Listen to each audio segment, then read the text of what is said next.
So yeah, more previews from that teaser trailer are coming to life, and it looks like today we've got ourselves a brand new shiny Space Marine Librarian.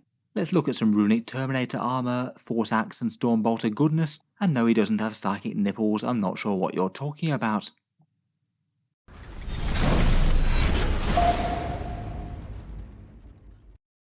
Hello and welcome back to Warspecs Tactics, where today we're taking a look at another new and rather cool looking Space Marine miniature. Here today we have a new version of a Terminator Librarian, reimagined in big boy Terminator scale, and carrying a Force Axe and wrist-mounted Stormbolter. He may seem to not have the greatest success against enormous Tyranid psychic abominations in the teaser trailer, but it looks like he's going to be a pretty dangerous threat, and really quite a cool miniature in my opinion. This guy's highly likely to be released in 10th edition's launch box. I believe that Games Workshop haven't actually directly told us all the time that all the miniatures in their Monday previews at the moment will actually be included as a 10th edition launch box just yet, but given what they did last time around with Indomitus, they did the reveal for the new edition, then all of the miniature reveals built up to their big box, and when they revealed that, they had a whole bunch of new things at the drop of that as well. As mentioned before, I strongly suspect that everything that we're seeing at the moment will be in the box, along with a bunch of other things from that big 10th edition reveal cinematic. Looks like they're starting out with the Space Marine characters. We've just got these and the Terminators so far. Hopefully we get a look at the Dreadnought and combi weapon goodness at some point. Focusing on today's model though, I think for just a resculpt of a Terminator Librarian there's actually really quite a lot going on. Weapons wise, he's equipped with the Force Axe. We saw him wielding that two-handed in the reveal trailer. It looks like the actual model has it just carried in his one offhand while he's busy casting a psychic power with the other. I don't know whether that might give him some sort of boost in melee stats with it. I guess it could be counted as something like a heavy force weapon or something. Librarians tend to be okay in combat, but generally a bit weedy there compared with things like captains. Otherwise, it does seem that similar to the reveal trailer, he has got a wrist-mounted Stormbolter.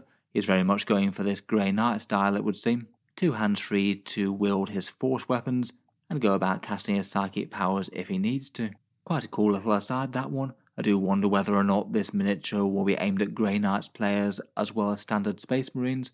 I guess the normal Terminator Librarian does have overlap at the moment. Otherwise, I think that the posing is really quite cool. He's looking at an enemy and outreaching a hand to cast some bolts of warp lightning at them, or otherwise do something all very unnatural.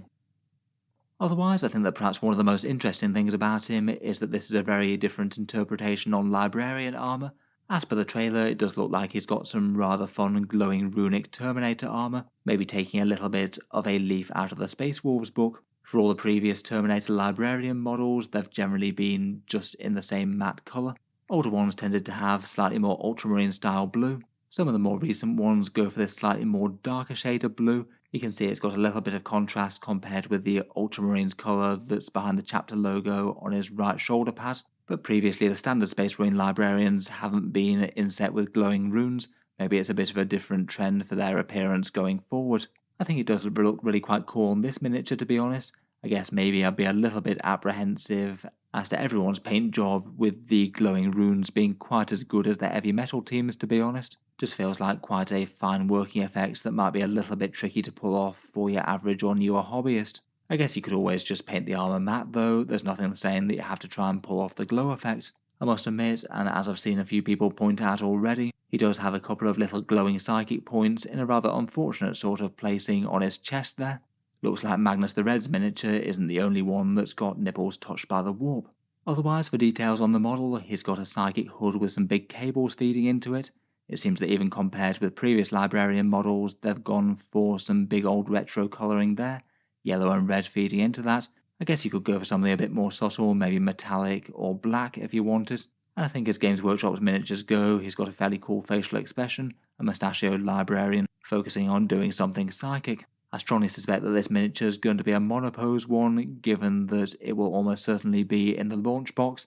All of the ones there were generally fairly monopose, though I guess that does allow them to do some slightly more interesting things with the miniatures and their posing than if they have to accommodate all manner of different war gear options. Otherwise, we've got a few other shots of the model. A nice look at his force weapon there with some nice, slightly runic looking inlays. Some more nice glowing runes on his shoulder pads above the Crux Terminatus and his Ultramarines chapter symbol. And then he is of course carrying a book around on his belt. I guess he wouldn't be much of a librarian if he didn't have some books to manage. Here's just how he compares to another couple of Terminator librarians from the past. The one on the left was the last miniature that Games Workshop released, the unusual Firstborn release within 9th edition. I think most people will probably agree that the posing and scaling on the new model is just vastly superior to that one. That was the strange one where he had his arms mounted kind of way too high compared with his head. Looking back on the other Terminators though, it looks like they were going for the slightly darker librarian blue on that one, compared with the older miniature here on the right. In general though, the look and feel of the miniatures are fairly similar, I guess. The previous one also had the wrist-mounted Stormbolter going on, and for the most part the psychic hood and the cabling feeding into it does look rather similar. Game-wise, Games Workshop didn't actually drop any rules alongside the preview for this miniature, unfortunately.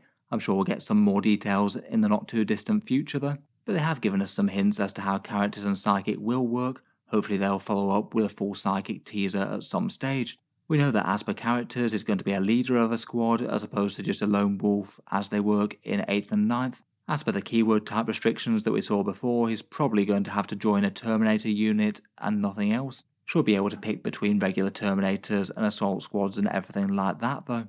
From the details that we do know about psychic powers, they're now going to be far more phase locked than they were before, not in their own phase, but cast in the command phase or the shooting phase, depending on what he's doing. It'll be interesting to see how they implement that on the datasheet and how much choice of powers he's actually going to get. Hopefully at least he'll have a fairly reasonable selection of different choices.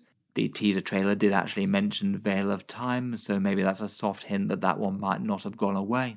Stats wise, he's probably going to be copying his Terminator bodies with a toughness 5 and 4+ invul, so significantly harder to kill than most Space Marine characters in power armor. The 4+ invul is particularly nice for librarians, as they're often a bit easier to kill than things like captains who get access to things like storm shields or iron halos.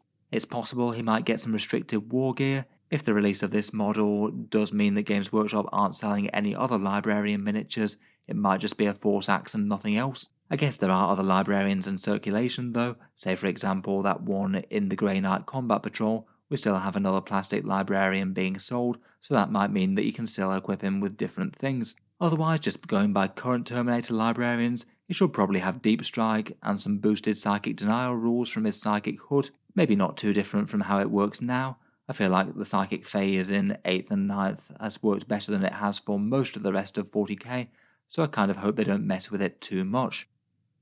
Finally, adding in the librarian to his expected place in the launch box, based on my initial predicted one, then updated as we've gone along. Currently on the Space Marine side confirmed, we've got the Terminator librarian and the Phobos lieutenant, plus 5 Terminators. For the Tyranids, we've got some quantity of Termagants, at least 10, then and 3 Von Ryan's Leapers it would seem. I'd guess that we're probably getting a fair amount of the rest of these over the next week or so, and then a really big reveal showing the rest later on. Should be very exciting. I'm looking forward to maybe more of the more battle line units being shown off, though characters are certainly cool.